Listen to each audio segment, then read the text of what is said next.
Good morning and welcome to the Point. This morning, another look at Washington, D.C. during the first month or so of the Trump administration, and somebody who has seen it firsthand. Welcome, Congressman Dan Kildee. Thank you very much for being here. Thanks. This has been an interesting month plus since the inauguration of Donald Trump. First, just give me your overall impression, because as a member of Congress and as a member in the minority, much of what you've been doing is kind of waiting for the legislative agenda to get going, I guess. Right. So you've had a fair amount of time to watch this process. Yeah, I mean, chaos might be too strong a term, but it's been a confusing start. The president has put together most of his team, but it doesn't seem to be synchronous. It's been really difficult for us, for example, to identify a point person on the issues that we think are important, like, for example, a point person to deal with us on coordinating efforts around the D-Flint recovery. We've asked for help, haven't had that yet. So it's, the new administrations are always a little difficult, so we want to give him a little bit of space. But as these things go, this has been a rough start. He has had some help in that. Democrats over in the Senate have been slow to confirm some of his cabinet nominees, which, by the way, is their prerogative. Right. But so there has been some of that. But beyond that, I take it you think that this has been a bumpier rollout, even in spite of the opposition. Yeah, it really has been. This, by even past comparisons, it's been a really bumpy rollout. And some of the sort of deliberate approach that the Senate has been taking is partly because those nominees have not supplied the necessary information in order to be properly vetted. So the Trump team, I think, really has to take some responsibility for the fact that the Senate has not been as quick, but it's largely because they haven't had the information that they need to move forward. And as you said, it's the prerogative of the Senate to really give a once-over on these nominees before they're put in positions of tremendous authority. We're only a few weeks into an administration, so I think they're doing their job. You were there early in the week as the president made his first ever remarks to a joint session of Congress. What was the atmosphere there like? Because there were some of your colleagues who were questioning if they would shake the president's hand and all of the rest. But as it came off on television, it looked at least like it was relatively amicable as he came in, even if you and many of your colleagues didn't identify with a lot of what he was talking about. Yeah, I mean, I think that, we stood and applauded at the times that we thought were appropriate, where he was honoring an individual, for example, or even on some of the issues where we have common ground, infrastructure, for example. I know a lot of us were pleased to hear some points that he made on that. But my view is this: we are respectful of the office that he holds. We have to be respectful of the will of the voters. They elected a president. We have one president at a time. We also have to respect the offices that we hold and not, disgrace our own responsibilities. I think we need to reserve our objections to real policy differences, not to the matters of substance or not to matters of tone or style, even though I take a different approach than this president does when it comes to both tone and style. But what really matters is policy, is what we do as a nation. And so far, it's been pretty light. A lot of broad strokes. The themes that he sounded at that speech have not been accompanied by any specific detail as to policy proposals, and that's really where we need to focus our attention. What do we do? How do we grow the economy? How do we protect the American worker? How do we have trade policy, for example, that supports American manufacturers? It takes more than 140 characters in a tweet to make policy. Talk to me for a little bit about the one area that you identified where you could agree with the president is on infrastructure, because here is a place where many people believe the president could build up some political capital with Democrats, such as yourself and many others. But the problem is the price tag. If it's $1 trillion and if it's public-private development, then you have to identify the private money, but you're still going to have that public money, and that may be a tough sell for some Republicans. How realistic is it to get a process like that started when there is clear skepticism on your side of the aisle? Well, I think it's only realistic if Democrats have a real seat at the table in these conversations, because it will be hard for the Republican conference in the House and the Republicans in the Senate to come together around spending $1 trillion. Many of us on the Democrats in the House, for example, have been working on a very specific plan that would use some reform of international taxation, basically to deem offshore assets held by American companies as subject to taxation. That could generate $500 billion and be the public side of a public-private effort around an infrastructure bank. So we have a way to do it, but it's not likely to garner enough support within the Republican conference for them to be able to do it without Democratic votes. So that means that when it comes to the conversation, not just about how we raise the money, but how we deploy those resources, how we make those investments, we are going to have a seat at the table when it comes to that as well. And I think that's where the problem might come. Is having a seat at the table enough when you look over in the Senate where there are only 52 votes? And if you're talking about many, if not all, of these decisions, many of them are going to take 60 votes. And to pick up 8 looks like a pretty heavy lift on almost any circumstance. It'll be tough, but again, it really does come down to whether or not an effort around infrastructure is bipartisan. We can do a lot. We've done this in the past. In fact, the big things that we've done in Congress, even when President Obama was in office, all of the big things that we've done have been bipartisan. It's almost impossible to do anything in an entirely partisan fashion. Even keeping the government open, which doesn't seem like that heavy a lift to keep the operations going, that has required a bipartisan effort. My own work to get relief for my hometown, I couldn't have done it just with Democratic votes. I had 101 Republicans join me to support that effort. The big things we do are almost always bipartisan. The one exception to the big things that are completely partisan would be the Affordable Care Act in the most recent past. Right. And now Republicans continue to talk about repeal and replace. And as they do, it occurs to me, and you will disagree with me if you think this premise is incorrect, but as they continue to push on that, it seems to create even more angst with Democrats who push back against that a lot. If that effort continues, does that make getting anything else done more difficult? It'll be tough, but again, this is one of those circumstances where the details really do matter. If the Republican plan, which so far we have not seen, apparently they have a completed plan, but they haven't shared it yet. It's supposed to come out in the next 2 to 3 weeks. If it does the things they say it will do, provide universal access to affordable insurance, prohibit denial for coverage based on a pre-existing condition, those fundamental principles, even the president said, I don't know how we get there, it will cost less, it will do more, and everyone will be happy. That's a little bit of an overreach. But if the basic elements are intact, they can call it whatever they want to call it. Maybe it'll be Obamacare light. They won't call it that. One of my friends joked the other day that the Republicans are going to vote to replace Obamacare with the Affordable Care Act. So if they adhere to the elements that the American people are really going to demand, they can call it whatever they want and we'll be there. If they decide to take us back to that time and place where insurance coverage for health care is going to be limited to people who are healthy or who are people of means, it won't be Democrats in Congress that'll be the problem. It will be the people that they represent. It'll be the American people that are going to stand up and say no. That will, I think, be the thing that stops them. Well, we're all anxious to see the plan because if it entails all of the things that you just outlined, it seems difficult to see where cost savings would be accrued because that currently exists. The one thing that Republicans have talked about is being able to buy insurance across state lines. Right. Is that something that Democrats could get on board with? I mean, I personally am open to changes to the market structure. There are circumstances, like in some states, for example, you might have one provider and there's no competition.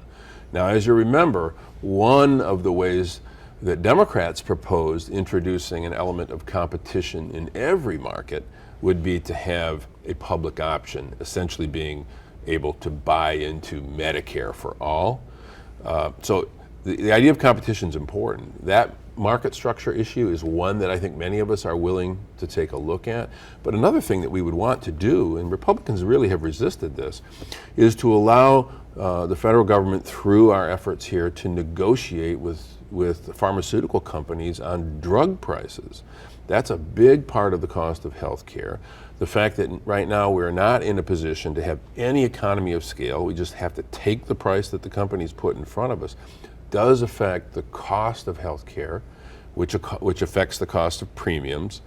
And that's just one of those structural questions that would make sense to pursue. When you think of a bill as big as the Affordable Care Act, and when you think of the number of pieces, because part of it was passed with a Democratic majority that had 60, could get 60 votes over in the Senate, and then part of it was passed without that. Right.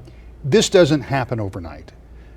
It doesn't happen, I wouldn't suspect, in the next 6 months or even maybe the next 12 months, which puts us right on the doorstep of another congressional election, which makes it difficult to get anything done. So does any of this get done in the short term? It's going to be hard to see how it happens. I mean, unless there's a much more transparent process, if the plan that the Republicans have been working on is released soon and they hold hearings.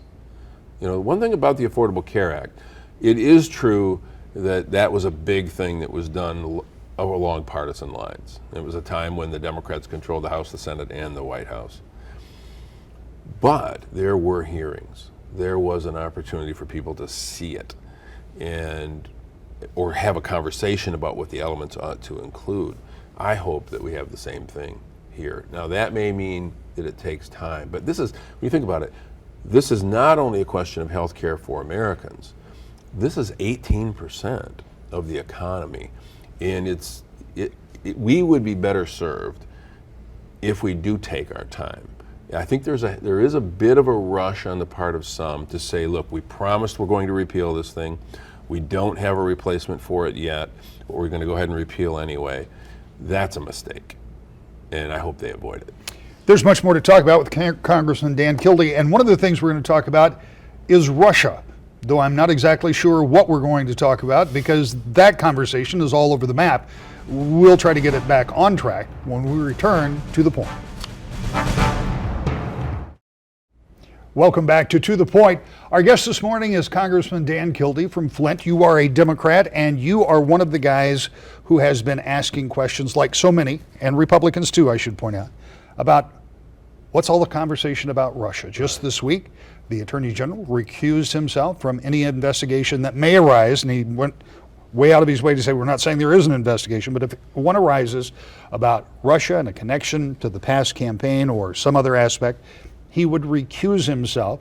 That stems from the fact that after the fact, we found out that he had met, they say, in his role as a member of the Senate, with Russian intelligence folks or with people associated with the Russian government.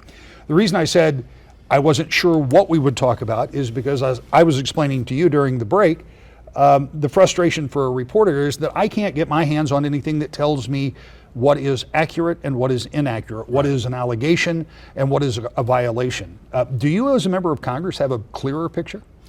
Not much clearer. I think some of the members of Congress that sit on the intelligence committees have information that hasn't been broadly shared, but we get some reports, and there's enough question, there's enough of a uncertainty about this, and there have been clearly statements that have been made that show that members of the Trump campaign met with Russian leaders, with, certainly in this case it was the U.S. or the Russian ambassador to the United States that Mr. Sessions met with and that others have met with.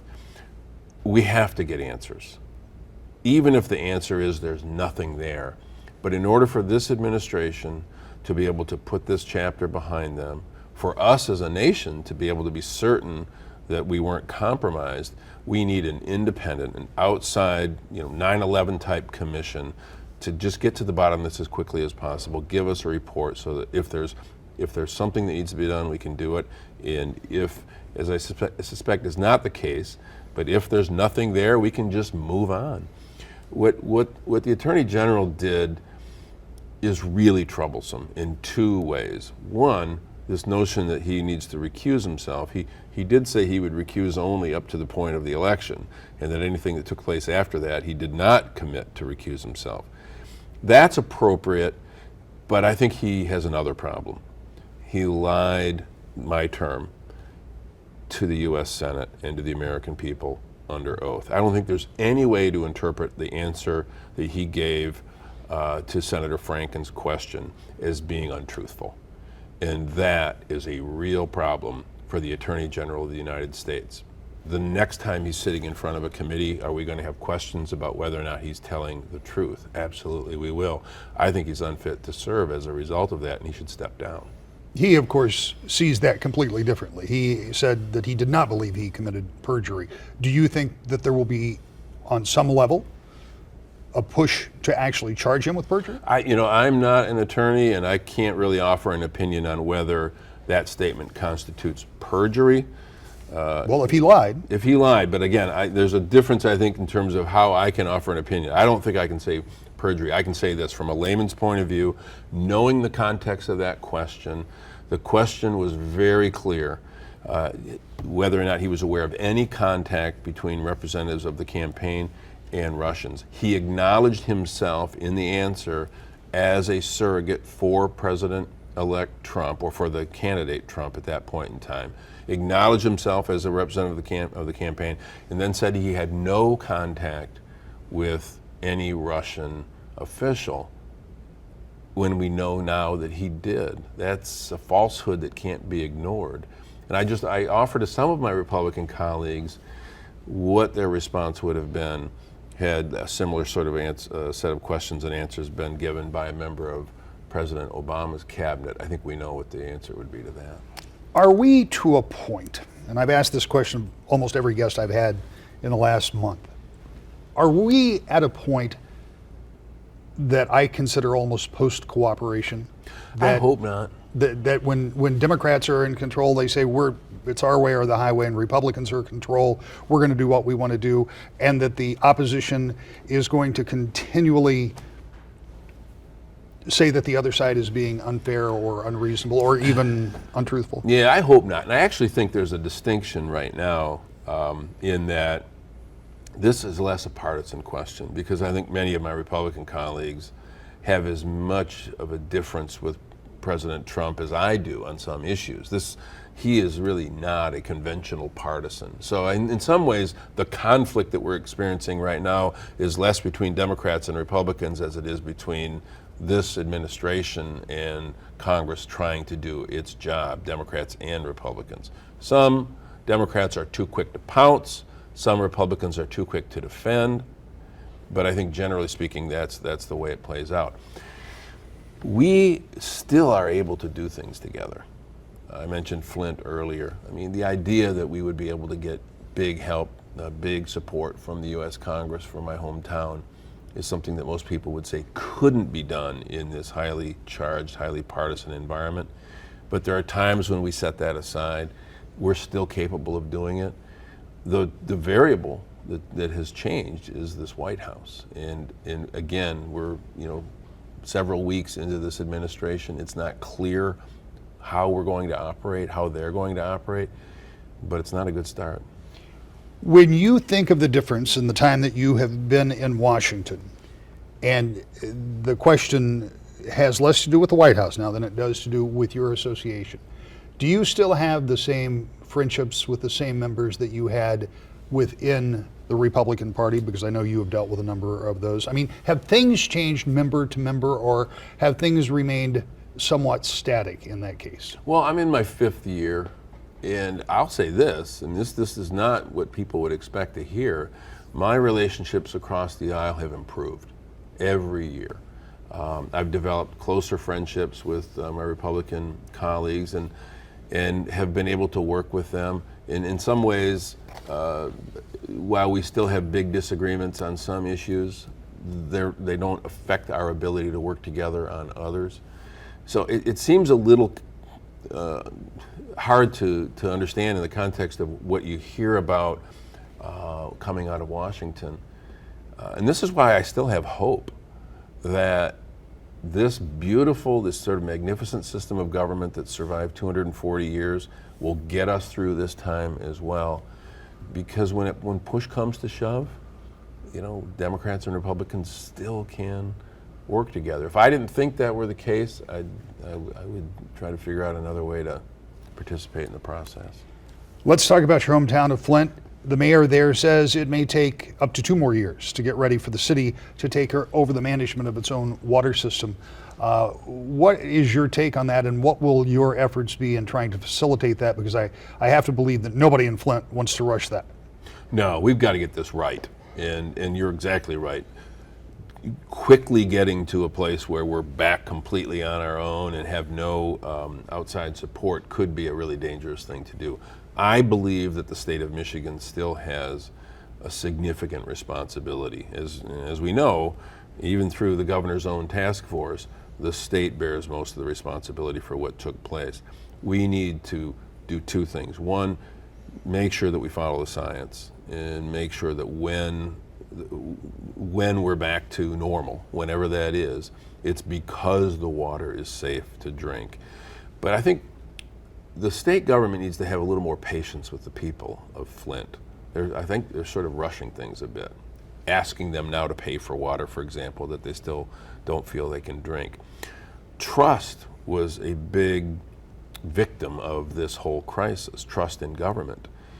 And just because there's been a test that shows the water is improving doesn't mean that the people of Flint are going to trust the very same people who once told them the water was safe when the state government knew it was not. So I'm asking the state to continue to provide more direct support and be a little bit more patient with the people of Flint so that that trust can be rebuilt over time. Just a little bit of time. I got 2 questions I got to get in. One of them will be a real short answer. The other one a little more involved, so let's go with it first.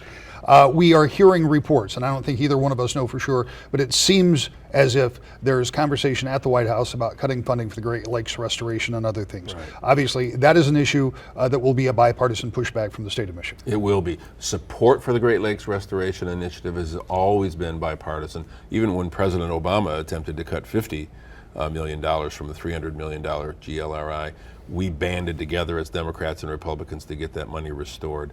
I'm hopeful that that same support will keep this program intact. I think it's a huge mistake if the White House is moving forward on this, and it looks like they are, it would be a huge mistake for them to pursue this. And finally, as a reporter, I'm loath to ask questions that I know I'm not going to get an answer to. I think I know but I feel honor bound to ask it anyway. And I kid, because I know you've been asked this a lot. There's a race for governor coming up in a couple of years. There have already been a number of people who have formed committees and are starting some actively to campaign. Your name has come up because a number of people have suggested they thought you might be in the running. So have you gotten any closer to a decision? Well, I'm obviously closer to a decision because the time is getting closer. But here's the thing. I don't think the people of the state of Michigan want to go from one campaign to another. It seems like these elections start earlier and earlier every time. And you know why they do? Because candidates start earlier. I'm not going to do that. I'm going to do the job I'm doing. And if being good in Congress, being good at the job I do, means that I have a better chance of continuing in Congress or can make an argument to serve at a different level, it will be because I'm doing a good job, not because of the politics. So when the time comes, I'll make a decision. And you're right, you're not going to get the answer you're looking for. Congressman, thank you as always for your time. We're back with more To the Point in just a moment. Our thanks again to Congressman Kildee for being on the show this week, and we hope you'll be with us again next Sunday morning as we continue to examine what's going on in Washington and in Lansing. 10 o'clock, right here on Wood TV for To the Point.